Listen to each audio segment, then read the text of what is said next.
Hi అండి, welcome to the traditional recipes. ఈరోజు నేను మీకు రెస్టారెంట్ స్టైల్లో కట్ బజ్జీ ఎలా చేసుకోవాలో చూపిస్తున్నాను. చూడండి ఎంత క్రంచీగా ఎలా ఉన్నాయో. ఫస్ట్ బజ్జీ మిరపకాయలు తీసుకున్నాను, నేను పిల్లల కోసం చేస్తున్నాను. సో కొంచెం సన్నగాయలు అయితే మంట అని చెప్పేసి నేను బజ్జీకాయలు తీసుకున్నాను. సన్నగాయలతో కూడా చేసుకోవచ్చు. దాంట్లో కొంచెం వాము, ఉప్పు కలిపేసి, సాల్ట్ కలిపేసి పెట్టేశాను బజ్జీ మిరపకాయలు.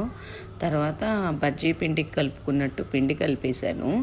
ఒక గ్లాసు వరిపిండి, ఒక గ్లాసు శనగపిండి తీసుకున్నాను.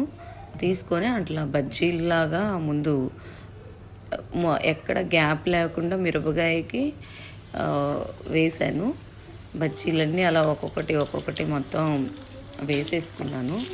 కొంచెం ఎక్కువగా ఓవర్గా అంటే ఎక్కువ ఉడకకుండా కొంచెం లైట్గా మొత్తం ఆ పిండి వరకు డ్రై అయ్యేటట్టు వండాను.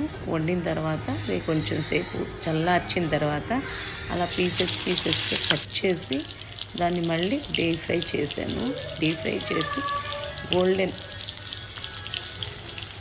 బ్రౌన్ కలర్లో వచ్చేటట్టు మళ్ళీ ఫ్రై చేశాను.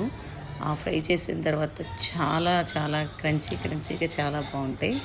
ఇవైతే మా పెద్ద బాబు బాగా ఇష్టంగా తింటాడు ఎక్కడికి వెళ్ళినా. సో దీన్ని మళ్ళీ మసాలాలా కూడా చేసుకోవచ్చు. ట్రై